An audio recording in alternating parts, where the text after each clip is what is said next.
हिमालय की गोद में बसा सुहाना गांव गहरी नींद सो रहा था। यहां जिंदगी सरल थी, सूरज और मौसम के हिसाब से चलती थी। लेकिन खेतों के पार आखिरी घर की कतार के आगे एक खौफनाक राज छुपा था। फुसफुसाता जंगल। बूढ़े लोग डर से भरी आंखों से धीमी आवाज में इसके बारे में बात करते थे। वे प्राचीन जादू, खोए हुए खजानों की रक्षा करने वाली आत्माओं और सायों में छिपे रहने वाले जीवों के किस्से सुनाते थे। बच्चों को पास न जाने की चेतावनी दी जाती थी। उत्सुकता, उन्हें बताया गया था, जंगल के क्रोध को आमंत्रित करती है। पीढ़ियों से चली आ रही कहानियों ने दहशत की एक तस्वीर पेश की। फिर भी तमाम डर के बावजूद जंगल में एक अजीब सी खींच थी। पेड़ ऊंचे और घने थे, उनकी शाखाएं आपस में जुड़ी हुई थीं, जैसे कंकाल की उंगलियां बाहर निकल रही हों। हवा हमेशा भारी रहती थी, नम मिट्टी और सड़ते पत्तों की गंध से सनी रहती थी। यहां तक कि सूरज की रोशनी भी घने कैनोपी में घुसने के लिए संघर्ष करती हुई प्रतीत होती थी, जिससे जंगल का तल हमेशा के लिए गोधूली में डूबा रहता था। गांव के मुखिया के बेटे रवि को उसके साहसी स्वभाव के लिए जाना जाता था। वह घंटों बुजुर्गों की कहानियां सुनता रहता। उसकी कल्पना बेकाबू हो जाती थी। उसके दो सबसे अच्छे दोस्त, माया तेज तर्रार और फुर्तीली, और विजय मजबूत और भरोसेमंद, अक्सर उसके कारनामों में उसका साथ देते थे। एक उमस भरी दोपहर, दोस्तों ने खुद को फुसफुसाते जंगल के किनारे पर पाया। हवा स्थिर थी, कीड़ों की भनभनाहट से भरी हुई थी। जंगल बुलाते हुए प्रतीत हो रहा था। उनकी खामोशी धमकी देने से ज्यादा आमंत्रित कर रही थी। अगर हम बस एक झलक देखें तो क्या होगा? शरारत से चमकती आंखों से रवि ने सुझाव दिया। माया हिचकिचाई। उसकी निगाह नर्वस होकर पेड़ों और रवि के उत्सुक चेहरे के बीच घूम रही थी। हालांकि विजय मुस्कुराया। उसकी आंखें उत्साह से चमक रही थीं। हम किनारे पर ही रहेंगे, बस एक झलक। और इसीलिए युवा जिज्ञासा और रोमांच की प्यास से प्रेरित होकर उन्होंने एक समझौता किया। वे जंगल में बस थोड़ी दूर तक जाएंगे और रात होने से पहले लौट आएंगे। उन्हें उस अंधेरे का अंदाजा नहीं था जो उनका इंतजार कर रहा था। जिस क्षण उन्होंने अदृश्य सीमा पार की, हवा काफी ठंडी हो गई।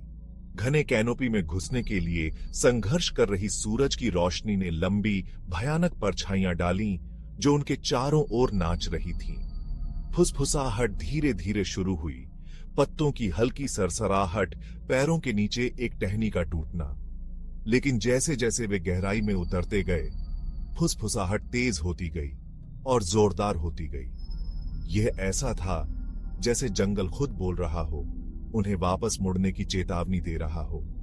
माया कांप उठी। उसने अपनी शॉल को अपने चारों ओर कसकर खींच लिया। क्या तुमने वो सुना? उसने फुसफुसाते हुए कहा। उसकी आवाज पत्तों की सरसराहट के ऊपर मुश्किल से ही सुनाई दे रही थी। क्या सुना?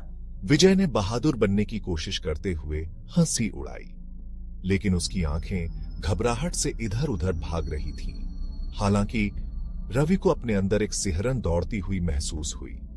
यही वह रोमांच था जिसकी उसे चाहत थी। उसने माया के डर को दूर करते हुए अपनी निगाह आगे के रास्ते पर टिका दी। ये बस हवा है, उसने कहा। जंगल के सन्नाटे में उसकी आवाज अजीब तरह से गूंज रही थी, लेकिन वह खुद इस एहसास को दूर नहीं कर सका कि उन्हें देखा जा रहा है। पत्तों की हर सरसराहट, टहनी की हर आवाज उनकी रीढ़ की हड्डी में सिहरन भेज देती थी। वे उस पर ठोकर मारकर गिर पड़े क्योंकि शाम ढलने लगी थी।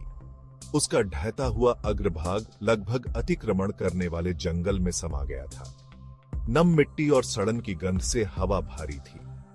बेलें काई से ढकी दीवारों पर चढ़ गईं। उनके तंतु मंदिर के प्रवेश द्वार के खालीपन में गायब हो गए।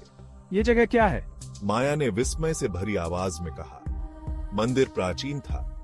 उसके कभी चमकीले रंग फीके पड़ गए थे, एक सुस्त बीमार हरे रंग में बदल गए थे। भूले हुए देवताओं की मूर्तियां उनके चेहरे समय और मौसम से खराब हो चुके थे, उन्हें घूर रहे थे। यह खाली लग रहा है, सालों से यहाँ कोई नहीं आया है। हालांकि रवि को उत्साह का अनुभव हुआ। यह रहस्य का दिल था। उसे इस बात का पूरा यकीन था। अपने दोस्तों की आशंका को नजरअंदाज करते हुए वह मंदिर के प्रवेश द्वार की ओर बढ़ा। चलो अंदर चलते हैं। जैसे ही उसने दहलीज पार की, एक ठंडी हवा मंदिर से होकर गुजरी, जिससे उनके प्रकाश का एकमात्र स्रोत बुझ गया। वे अंधेरे में डूब गए। खामोशी उनके दिलों की धड़कन से ही टूट रही थी। मंदिर के अंदर का अंधेरा घना था, घना और भारी, जैसे दम घोंटने वाला कंबल हो। माया के सीने में दहशत उठ गई। हमें यहाँ नहीं होना चाहिए, हमें चले जाना चाहिए। लेकिन रवि अडिग था। वह अपनी जेब में अपने लाइटर के लिए लड़खड़ाया। छोटी सी लौ दमनकारी अंधेरे में एक प्रकाश स्तंभ थी। टिमटिमाती रोशनी ने एक विशाल कक्ष का खुलासा किया। इसकी दीवारें फीके भित्ति चित्रों से ढकी हुई थीं, जो भूले हुए समय के दृश्यों को दर्शाती थी। और फिर उन्होंने उसे देखा। कक्ष के केंद्र में एक ढाते हुए आसन पर एक प्राचीन स्क्रॉल पड़ा था। इसके एक बार के जीवंत रंग फीके पड़ गए थे। चर्मपत्र उम्र के साथ भंगुर हो गया था। जैसे ही रवि ने उसे छूने के लिए हाथ बढ़ाया, एक आवाज कक्ष में गूंज उठी। पत्थर की दीवारों से गूंज रही थी। किसने रक्षक की नींद में खलल डालने की हिम्मत की? आवाज गहरी और गूंजने वाली थी। एक प्राचीन शक्ति से भरी हुई थी, जिससे उनकी रीढ़ की हड्डी में सिहरन दौड़ गई। वे इधर उधर घूमे, आवाज के स्रोत की तलाश कर रहे थे, लेकिन परछाइयों ने उनके रहस्यों को कसकर पकड़ रखा था। डर ठंडा और तेज उनके दिलों को जकड़ लिया। रवि लड़खड़ाकर पीछे हट गया। लाइटर गिर गया। लौ टिमटिमाई और मर गई। उन्हें एक बार फिर पूर्ण अंधेरे में डुबो दिया। जैसे ही आवाज की गूंज फीकी पड़ गई, उसकी जगह एक नई आवाज ने ले ली, धीमी और खतरनाक, जो हर जगह से आती हुई प्रतीत हो रही थी और कहीं नहीं। एक गुर्राहट,